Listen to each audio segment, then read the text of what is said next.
Hello साथियों, नमस्कार। स्वागत है आपका राव टेक्निकल क्लास के ऑनलाइन प्लेटफॉर्म पे। साथियों, आज हम अपना जो रिवीजन की दूसरी क्लास है उसको आगे बढ़ाते हुए अपन जो पढ़ने वाले थे, जो अपन ने पिछली क्लास में देखा कि आज हम क्या पढ़ेंगे, एसी फंडामेंटल यानी कि प्रत्यावर्ती धारा सिद्धांत, एसी फंडामेंटल। एसी फंडामेंटल के अंदर क्या क्या होता है कि किस तरीके से इसकी वेव होती है, उनके अंदर एम्पलीट्यूड क्या होता है, साइकिल क्या होता है, फेज, इन फेज, आउट फेज, ये सारा कुछ अपन इसमें कवर करने वाले हैं। पहले मैं बेसिक चीजें आपको इसकी बताऊंगा क्योंकि एसी फंडामेंटल थोड़ा ज्यादा लंबा है, इसको समझने की ज्यादा जरूरत है। तो हम इसको दो पार्टों में पढ़ेंगे, एक इस क्लास में, देन नेक्स्ट अगली क्लास में। कुछ क्वेश्चंस इस क्लास में करेंगे, कुछ अगली क्लास में। ठीक है, करें फटाफट, वही अपना बुलेट ट्रेन की स्पीड से चलते हैं। ठीक है साथियों, चलो शुरू करते हैं। देखिए साथियों, सबसे पहले आपकी जो एसी वेव होती है वो किस टाइप की होती है, इस टाइप की। इसके अंदर आप देख रहे होंगे कि एक जो कुछ चीज ऊपर की तरफ एक वेव जाती है और एक कुछ नीचे की तरफ जाती है, यानी कि आपकी ये जो चीज है ये कहलाती है आपकी एसी वेव। यानी कि इसकी समय के साथ साथ यदि वो अपनी दिशा और मान में परिवर्तित कर ले, ऐसी वेव क्या कहलाती है, एसी वेव कहलाती है। ठीक है, इसके बाद में अपन एक चीज देखते हैं। देखिए, ये जो एक वेव है वो यहां से और इसके अंतराल के अंदर जाती है। ठीक है, इसका यहां से यहां तक और यहां से यहां तक, ये आधा सर्कल और ये आधा सर्कल, दोनों मिलके एक सर्कल बनाते हैं। ठीक है, यानी कि ये जो लंबाई है ना, ये पूरी दो सर्कल में होती है, जो यहां से यहां तक और यहां से यहां तक। यानी कि यहां पे कितना होगा, 90 डिग्री, यहां पे 180 डिग्री, यहां पे 270 डिग्री और यहां पे 360, 100। कुछ इस प्रकार से ये आपकी लेंथ चलती है। ठीक है, अब एसी के फायदे क्या क्या हैं कि आप इसको एक तो इजी वे में जनरेट कर सकते हो, आपको इसको कन्वर्ट करने की जरूरत नहीं है। ठीक है, अब यदि इसको हम जनरेशन की बात करें तो 11 केवी के ऊपर इसको जनरेट किया जाता है। देन उसके बाद अगर नॉर्मली इस पे 11 केवी के ऊपर किया जाता है, लेकिन अधिकतम पूछे तो 33 केवी। ठीक है, यही अगर डीसी की बात कर ले तो डीसी का जनरेशन सिर्फ 650 वोल्ट तक ही किया जाता है। इसको स्टेप अप और स्टेप डाउन इजी वे में किया जाता है। स्टेप अप,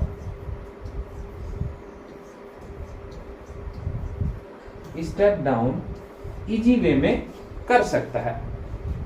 आप इसका जो पारेषण है, इसका ट्रांसमिशन है, उसको आप इजी वे में कर सकते हो बजाय डीसी के। डीसी का पारक्षण जो कॉस्ट होती है वो भी ज्यादा होती है और इसका जो आपका पारेषण जो लागत होती है वो कम होती है बजाय डीसी के। तो काफी सारे बेनिफिट हैं इसके। फिर इसको क्या किया जाता है, जैसे जनरेटर होता है अपना, तो जनरेटर के ऊपर जो टर्मिनल बॉक्स लगा हुआ होता है, ठीक है, यही मान लेते हैं अपन कि इसके ऊपर, जनरेटर के ऊपर टर्मिनल बॉक्स या तो यहां लगा लो या यहां लगा लो, जहां पे भी आपकी इच्छा है। ठीक है, इसमें से आप डायरेक्ट कर सकते हो। और आपका यदि डीसी के अंदर आपको लेना है तो उसके ऊपर आपको कम्यूटेटर लगाना पड़ेगा और कम्यूटेटर लगाने के बाद स्लिप रिंग लगानी पड़ेगी। उसके बाद में आप इसका आउटपुट ले सकते हो। यानी कि आपकी कई चीजें इसमें क्लियर हुई है कि आपका एक तो इसकी लागत कम है, अनुरक्षण की जो जरूरत है वो कम होती है, और ये सारी चीजें। अब बात करते हैं इसके अंदर। अब मैं आपको यदि बात करूं इसके एम्पलीट्यूड की, यानी कि आयाम, ये जो अधिकतम चीज है ना दिख रही है, ये टॉप यानी कि 90 डिग्री और 270 डिग्री पे, ये इसका आयाम कहलाता है। ठीक है, यानी कि पॉजिटिव और नेगेटिव आयाम कितना कहलाता है इसका, दोनों एंगल पे। ठीक है, अब एक होती है इसकी तरंगदैर्घ्य, यानी कि जो ये लेंथ है ना, ये इसकी क्या कहलाती है, वेव कहलाती है। और इसको किस में अपन दर्शाते हैं, लैम्बडा से दर्शाते हैं। ठीक है, अब ये देखिए, ये जो सर्कल है इसको निकालने का एक तरीका होता है, जैसे कि आप निकालोगे F बराबर 1/t, यानी कि प्रति सेकंड बनने वाले सर्कल आपके क्या कहलाएंगे, फ्रीक्वेंसी कहलाएगी। अब मान लो अपन यही बात कर लेते हैं किसकी, आपकी जो आपका वेव होता है, अपनी जो वेव होती है यानी कि जिसको हम फ्रीक्वेंसी बोलते हैं। ठीक है, अपनी फ्रीक्वेंसी जो होती है वो कितनी होती है, F बराबर 50 होती है। ठीक है, अब इसका यदि हम आवर्तकाल निकालना चाहें तो कैसे निकालेंगे, देखिए F बराबर क्या होता है, 1/t। अपने को निकालना है क्या, समय, तो T बराबर 1/f, यानी कि आप इसके ऊपर एक में यदि 50 का भाग दोगे तो कितना आ जाएगा, 0.2 सेकेंड, 0.0।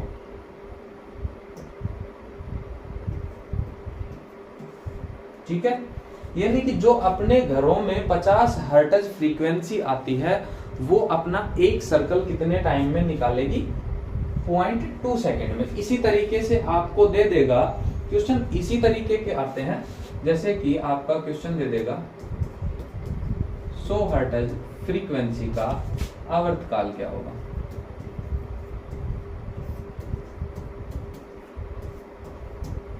ठीक है, तो आपको इजी वे में करना है, 1/100 सीधा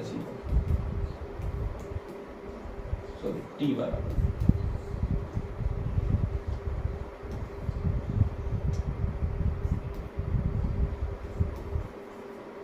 T बराबर तो 0.01 सेकेंड। ठीक है, ये चीजें आपको अच्छे से मालूम होनी चाहिए। ठीक है, आपका साइकिल हो गया, इसका आपका क्या क्या हो गया, साइकिल हो गया, साइन वेव हो गया, आपका वेव लेंथ हो गई, आपका एम्पलीट्यूड हो गया, आपका आवर्तकाल निकालना आ गया, और क्या क्या बचा है इसके अंदर, एक होती है अब इसकी पीक वैल्यू। देखिए साथियों, क्या आती है इसकी,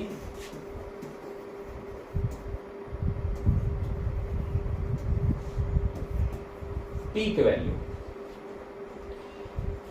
यानी कि इसका पीक वैल्यू को हिंदी में क्या कहेंगे अपन, शिखर मान।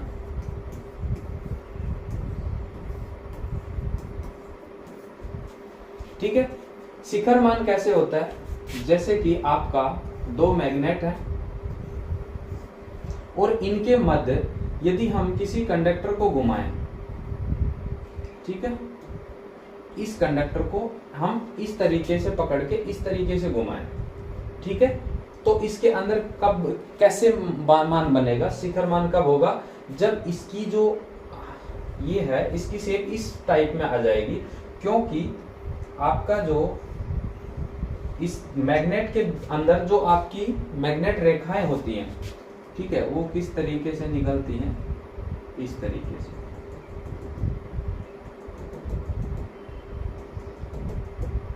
ठीक है, अब अपन क्या करेंगे, इसके अंदर क्रॉस करवाएंगे, क्या, एक कंडक्टर को लेके हम इसमें घुमाएंगे,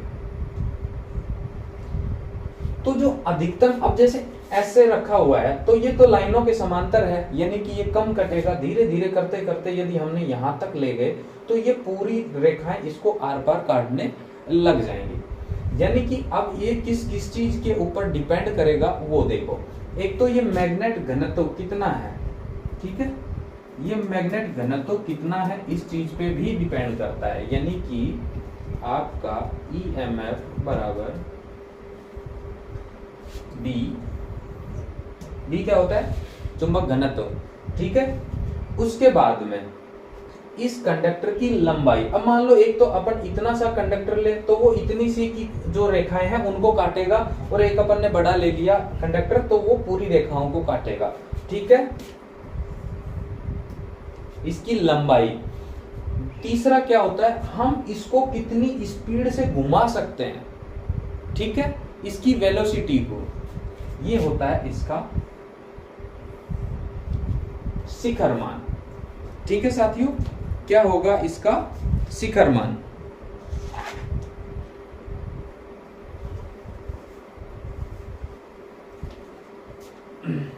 इसके साथ ही आप यही देख लो, एक होता है इसका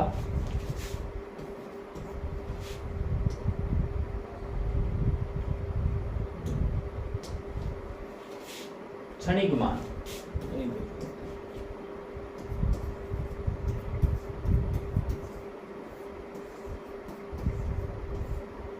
ठीक है, मोमेंटम वैल्यू क्या होती है, मोमेंटम वैल्यू।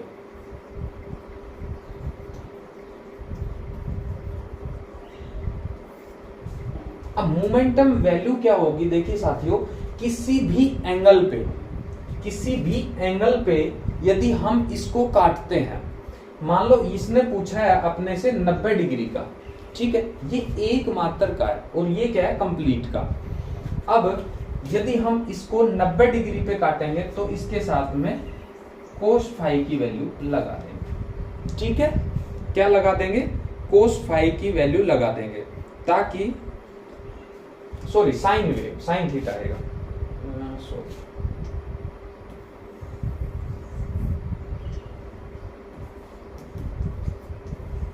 Sine theta.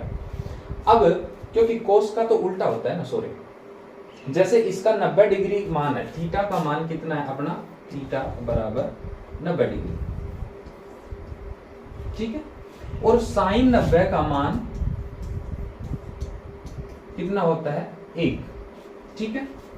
तो यदि हम BLV साइन थीटा की जगह डायरेक्ट 90 डिग्री की जगह हम 1 रख सकते हैं,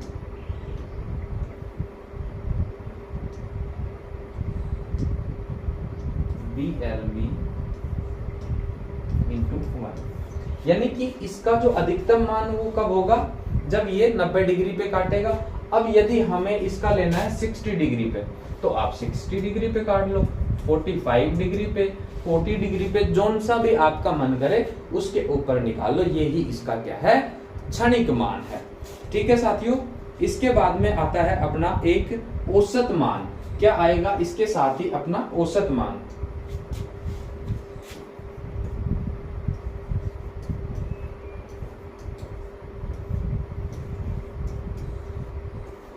औसत मान यानी कि एवरेज वैल्यू,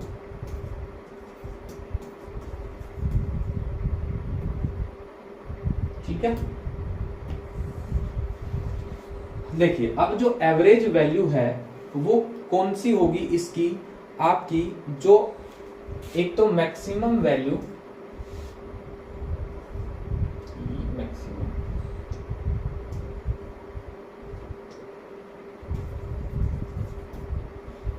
ठीक है, और इसी के साथ में क्या होगा, π/2, ये होगी आपकी औसत वैल्यू, ठीक है। अब यदि हम ये इसके नीचे है इसको ऊपर ले जाएंगे तो 2 इंटू ई मैक्सिमम अपॉन पाई, और पाई की वैल्यू कितनी होती है आपकी 3.14, ठीक है। 3.14 को यदि हम इसमें भाग देंगे तो ये आपकी आएगी कितनी, लगभग 0.637। तो हम इसको सीधा सीधा यदि हम बोल सके तो क्या होगा, ई मैक्सिमम इंटू 0.637, ये आपका क्या होगा, औसत मान। यहीं पे यदि हम इसको परसेंट बेस में निकालें तो 100 से जब गुना करेंगे तो कितना हो जाएगा, 63.7%। यानी कि हम कह सकते हैं कि औसत मान, देखो ऐसा नहीं, अभी जब क्वेश्चन निकालोगे ना तब पता चलेगा इसका, औसत मान मैक्सिमम मान का या अधिकतम मान का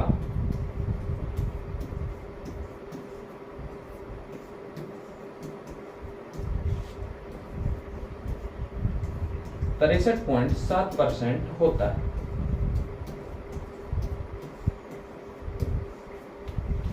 ठीक है साथियों, कितना होता है, औसत मान अधिकतम मान का 63.7% होता है। इसके बाद में एक आता है अगला आरएमएस वैल्यू।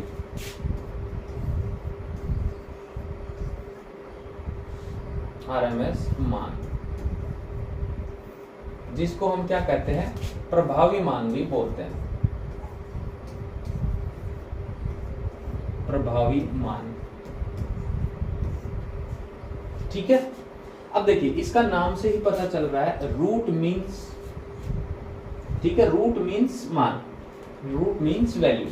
अब ये क्या होगा, ई मैक्सिमम का, देखिए साथियों मैंने जो पहले पढ़ाया था उसके अंदर मैंने हर चीज बताई थी इनको खोल के कि ये कैसे आता है, हर चीज। अभी अपन सिर्फ रिवीजन कर रहे हैं, ये मत कहना कि समझ नहीं आ रहा, हमें सिर्फ इनकी वैल्यू देखनी है। वो तो थोड़ा बहुत मैं सीधा सीधा इनका ये भी बोल सकता था कि ये कितना होगा, 707 होगा, इस तरीके से भी बोल सकता था, लेकिन मैंने सोचा थोड़ा बहुत तो बताया जाए, इसलिए मैं ये थोड़ी चीजें बता रहा हूँ। तो ऐसे नहीं करना, आप जो पहले पढ़े हो मेरे साथ ऑफलाइन क्लासों में, उनमें मैंने सभी को आपको बताया था। ई मैक्सिमम √2, ठीक है, √2 की वैल्यू कितना होता है, ये कोष्टक में लिख दूं क्या, चलो अलग लिख दो। ई मैक्सिमम 1.414, ठीक है। यदि हम इसको एक में भाग दे देंगे, कोई भी एक वैल्यू रख लो, उसका तो मान वही होगा, तो जब इसका मान उसमें भाग देंगे तो ये आ जाएगा, इससे जो काटेंगे तो 0.707, यानी कि कह सकते हैं आरएमएस मान बराबर ई मैक्सिमम इंटू 707। अब यही हम वो एक लाइन यह है,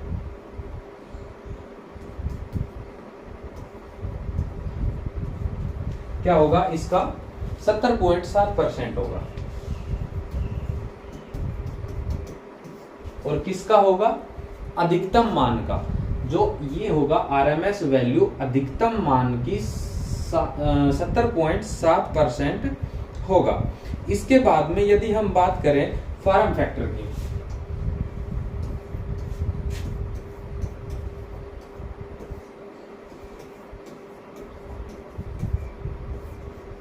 फॉर्म फैक्टर, फॉर्म फैक्टर क्या होता है, प्रभावी मान बटा औसत मान।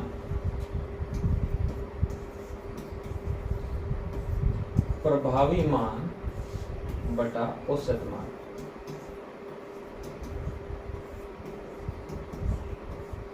ठीक है। पूरी वैल्यू रखना चाहो पूरी वैल्यू रख लो, अगर आप इसकी देखिए, चाहे तो ये वैल्यू रख सकते हो, चाहे ये पूरा लिख सकते हो, ये वैल्यू रख सकते हो, ठीक है, जो आपकी मर्जी है वो रख लेना।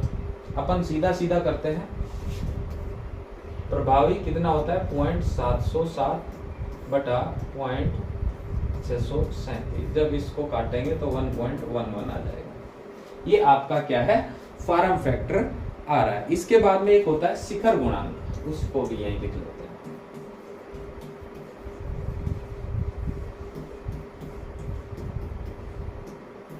ठीक है, शिखर गुणांक क्या होता है साथियों, अधिकतम मान और प्रभावी मान का औसत। क्या,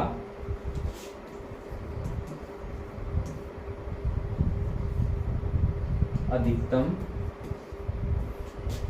मान व प्रभावी मान का औसत।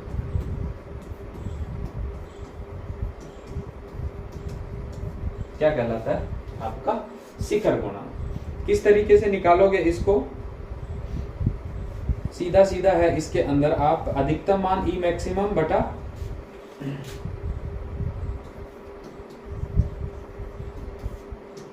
0.707, ठीक है, वही भाग देंगे तो कितना आ जाएगा? ये 1.414। ये आपका क्या आ गया? आपका इसके अंदर शिखर मान।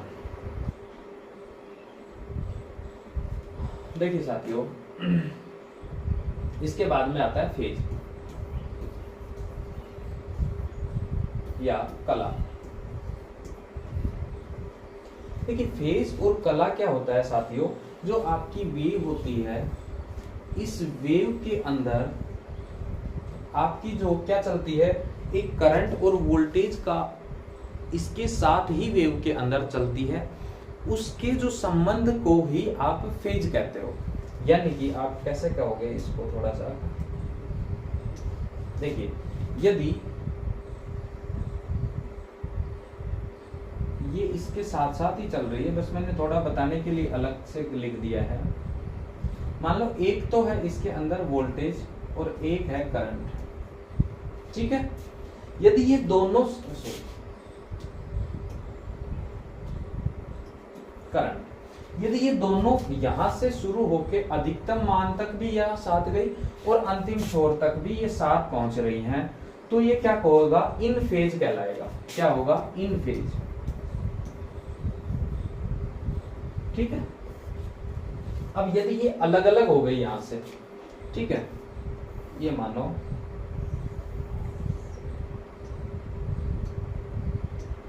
ये अलग अलग हो गई यहां से,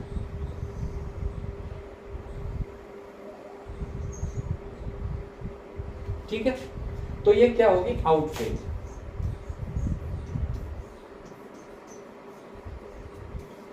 अब आउट फेज दो टाइप की होती है साथियों। एक होता है आपका लीडिंग और एक होता है लैगिंग। लीडिंग करंट और लैगिंग करंट। अब अपन ने मैक्सिमम यही पढ़ा है, लेकिन आप इसी को बोल सकते हो कि लीडिंग वोल्टेज और लैगिंग वोल्टेज, वही बोल सकते हो। यानी कि इसके अंदर क्या हो रहा है कि जो फेज है वो उसके बाद में पहुंच रहा है, वो सॉरी करंट है जो वोल्टेज के बाद पहुंच रहा है, तो वो क्या होगा? लैग करेगा। लेकिन वो करंट अगर वोल्टेज से पहले पहुंच जाता है तो वो लीड करेगा, वो वोल्टेज के अनुसार बोला जाता है, इसलिए इसको अपन पढ़ते हैं। देखिए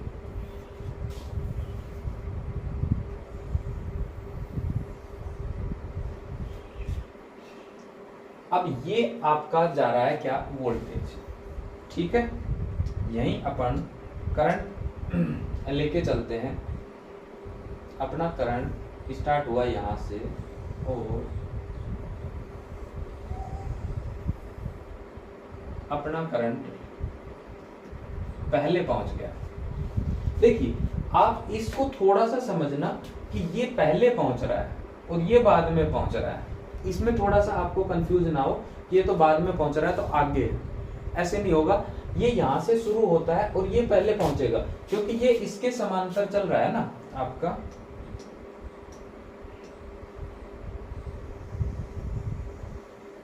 इसके अकॉर्डिंग चल रहा है। तो इसके अकॉर्डिंग कौन सा पहले पहुंच रहा है? ये करंट, यानी कि ये लीड कर रहा है, लीडिंग करंट, ठीक है। और यदि यहीं पे ये ऐसे हो जाए,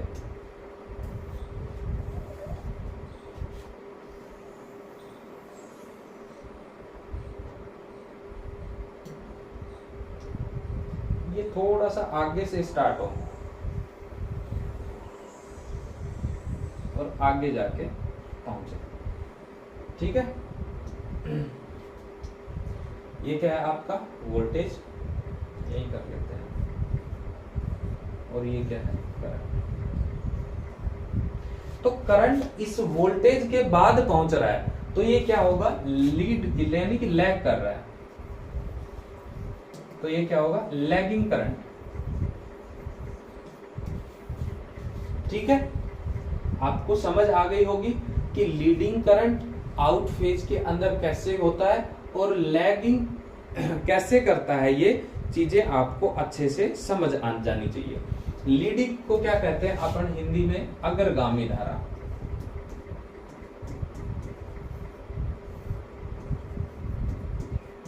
अग्रगामी धारा और लैगिंग को पश्चगामी धारा।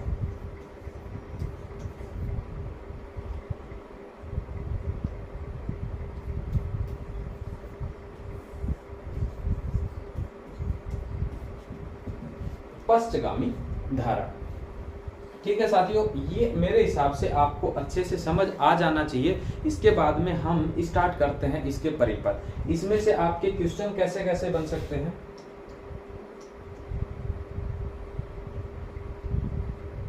देखिए, औसत मान आपसे पूछ सकता है, ठीक है। इसके बाद यानी कि आपको दे दिया अधिकतम मान, ठीक है।